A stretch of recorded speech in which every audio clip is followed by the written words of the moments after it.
Sometimes our lives run away with us. We are literally caught off guard and events come crashing down.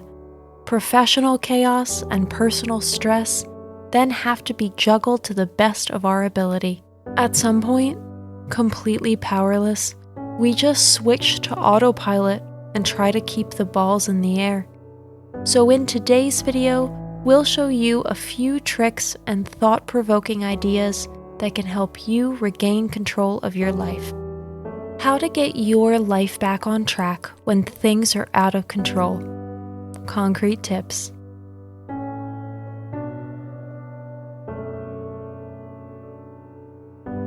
Back in the saddle.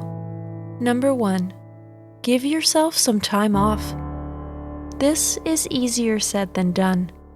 But how else are you going to find the leaks in the hull that are mercilessly depriving your life of its functionality? Most likely, there will be a moment when you want to throw everything away anyway. Do it rationally and withdraw from the world for a few hours at least. Number 2. Gather your support network around you. Everyone has family members and friends they can always count on. When the going gets tough, asking for help is the only alternative. Even though you may not be used to it, there is absolutely no shame in accepting help. Number 3. Be good to yourself. Stop blaming yourself for the negative developments in your life. We're pretty sure you did your best. It just wasn't enough this time. Silence your inner critics and focus on your successes to this date. Your record isn't that bad. Number 4. Recognize toxic relationship patterns. These creep into our lives insidiously. At some point, however, they see their time coming and take the reins out of our hands. We can experience toxic relationships privately and professionally. Both varieties have their pitfalls, because there is no quick escape. Anyone who has ever become involved with a manipulative partner or partners can only hope to run. This hell never ends by itself. Professionally, we sometimes have to be more strategic because the workplace can harbor the wrong people with protection and backing. A clarifying conversation with superiors is the first step in the right direction. Some companies offer mediation or supervised negotiations. Both ideas are laudable and can yield results. However, anyone who has dealt with toxic characters knows that in most cases, the only permanent solution is a clean break. Number 5. Gauge your financial situation. As we all know, money isn't everything. But without money, there is nothing. One of the most common reasons for total chaos in life is debt and financial shortage. Although it's no rarity, this burden weighs so heavily on our minds that we often can't see a quick way out. But there is one, and it's called taking stock of your finances. Sit down in a quiet minute and review your finances over the last 3 months. Look especially at the payments and mark those that are absolutely necessary. This way, you can see if the problem can be solved with a self-imposed savings plan. If this is not the case, a second job can help at least until the financial hole is plugged to some extent. The easier way, however, is usually to take a critical look at one's own consumption behavior. Number 6. Clear the decks at the workplace.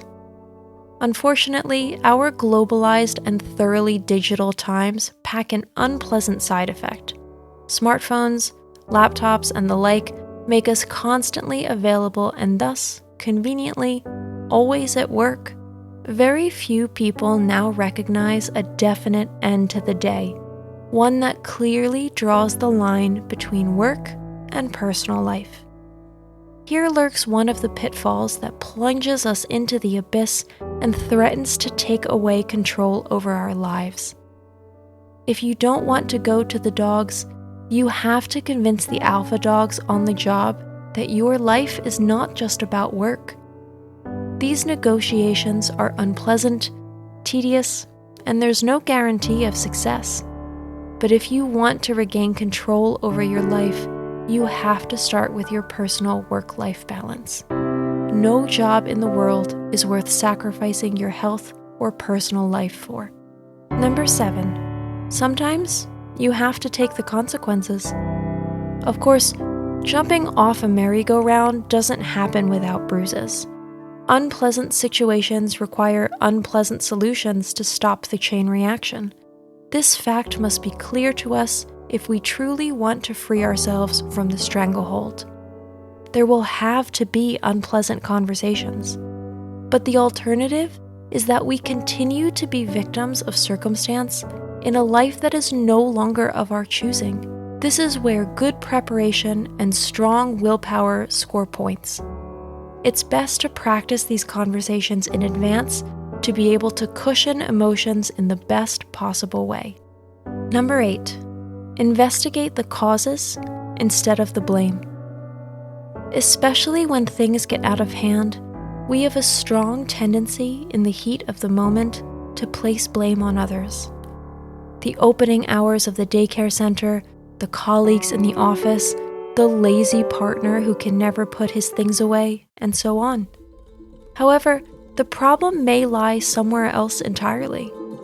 Perhaps we have simply silently endured all of these things that are now falling heavily on our shoulders.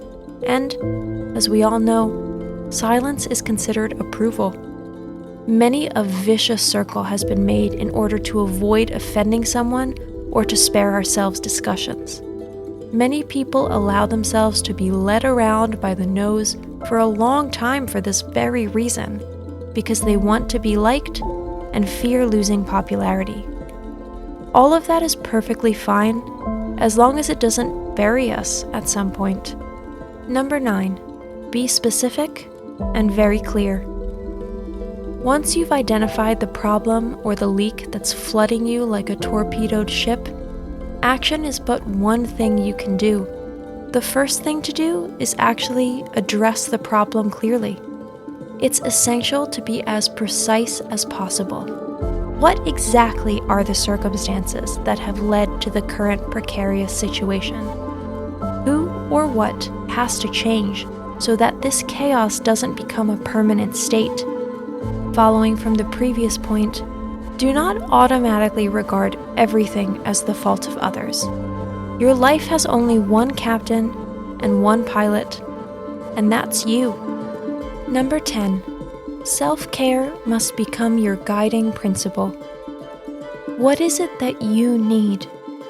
No one else can take self-love away from us, but we can set clear boundaries externally. A no, now and then, is more healing for body, mind, and soul than a week of detox, and it's totally free. Do you need a daily timeout that's just yours? Then make time for just that. Our conclusion: control is good, but happiness is better.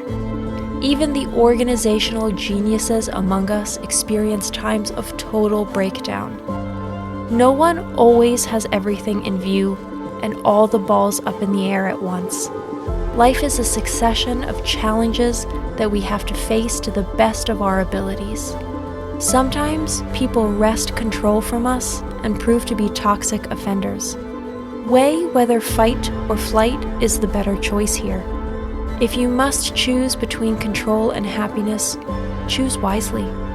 If you liked today's video, please have a look at our website, where you'll find many exciting topics to read about. You'll see the link in the video description. That's it for today. Thanks a lot, and see you soon. Thanks for watching. Did you find this information helpful? Do you have experience with it? We would love to hear from you. Leave a comment below and let us know your thoughts. For more resources about mental health, self-improvement, and psychology, visit our website. You'll find the link in the video description, where you can also connect with us on social media and sign up for our email list. Take care of yourself and have a beautiful day.